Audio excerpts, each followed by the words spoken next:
Hey guys, I hope you are having a fantastical day with wonderful amazingness abounding in every corner. I have two phenomenal children. They are phenomenally phenomenal. Those are interesting words to put together right next to each other, but it works! Our story comes from when my son was 4 years old. I had been engaged in an epic quest. I was in battle, I was fighting the war. Pew, pew, pew, pew, pew. Enemies failed by my hand. Late into the day until the sleepiness came. The sleepiness overcame me and I had to withdraw from the fight.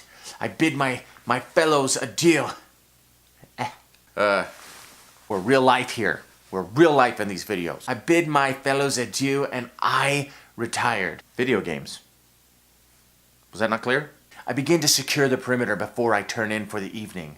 At 8 o'clock that night, my yard looked like any other yard in the middle of winter. Brown with patches of green here and there, a tree in hypersleep leafless. But at 1 a.m. when I stared out that window, it had morphed into a winter wonderland. A blizzard had come while I was on the battlefield.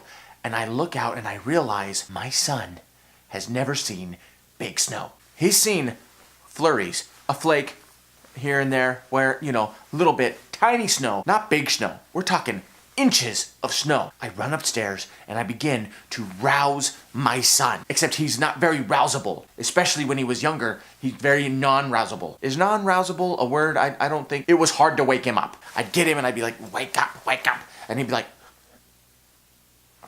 it was like trying to rouse him from cryostasis. It takes a minute to unthaw. That was a quest in and of itself. He woke up and he's like, is it time to wake up? And I'm like, no, but yes. I get all of his snow gear, boots, hat, gloves, coat, snow pants. He starts waddling down the stairs like he's the Michelin Man, and I walk up to the back door and I begin to open it. It would not be outside the realm of explanation to state that there was a lion and a witch out there, and I had just cracked open the wardrobe to Narnia. My son sat there, wide-eyed and mystified. He looked up at me and he's like, what are we doing? It's snow playing time. He got a grin on his face, like on the Grinch when the Grinch stole Christmas, and the grin just kept on going and going, and we go outside. First order of business is to make a snowman, because that's what you do in all snow-related activities. Perfect snow for making a snowman. We rolled a snowman,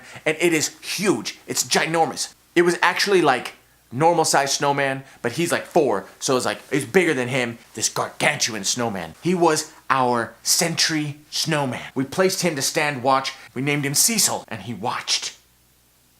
And he stood.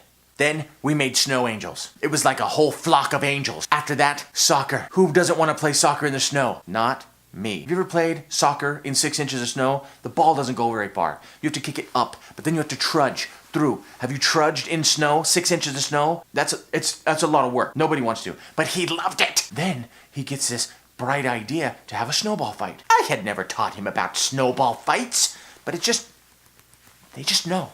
They just know it. He makes a snowball. It's a small snowball, and he throws it. Now, it's not hard to dodge snowballs from a 4-year-old. It's kind of like, okay. But I wanted him to feel like he was under fire. I wanted him to feel like I felt when I was in the war earlier.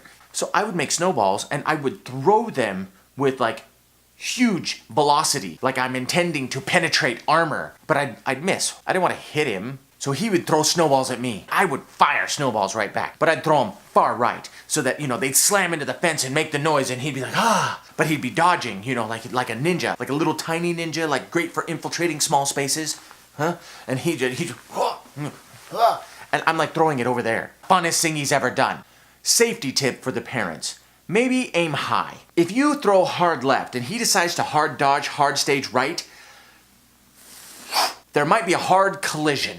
I throw this snowball like it's the last pitch in my no-hitter in the World Series, and my son jumps like a jackrabbit equipped with kangaroo legs. Call back. The timing was perfect, and it struck him right in the dome, right there. And it was just like, 2 a.m. is not the time that you want to have the scream of a 4-year-old erupt in the middle of a snowy night. You don't really want that scream ever, really. I mean, who wants that scream? Not me. I see him dodge and I'm instantly like, ah! He got Rocky Balboa right to the face. Scream erupts. I pick him up, I look at him, I have to like dig snow out of the cavity that is now in his forehead from this snowball impact. I brush him off, I make sure he's okay. We go inside and Dad makes hot chocolate because that is the cure-all for snowball face wounds. We sit there at 2 a.m. on a snowy night and just have a wonderful father to 4-year-old conversation about how much fun it is to play in the snow. I take him upstairs, I get him back in his pajamas, I tell him, good night buddy, I love you, I'll see you in the morning. He looks up at me and he says, I love you too, Daddy. Of course he does, who wouldn't love me? And I go downstairs. I get into bed and I instantly just descend right into sleep. But not like the low levels, like I'm not like in deep sleep. I'm just kind of like on re-entry, like I'm just cruising in. That, by the way, is the official noise of re-entry. And I notice a presence. And my son is right there. Daddy, I'm ready to wake up. Coming back out of it, and I'm like, wait, Dad, is it time to wake up? No. But yes. I look at the clock, it's been 15 minutes. I'm like, no, buddy, seriously, go to sleep. I will come get you when it's time to wake up. I begin the re-entry sequence back into Dream Realm when all of a sudden, there he is again. If you ever take your 4-year-old out to play in the snow at 2 a.m., which you totally should, just know that sleep will evade you for the rest of the night.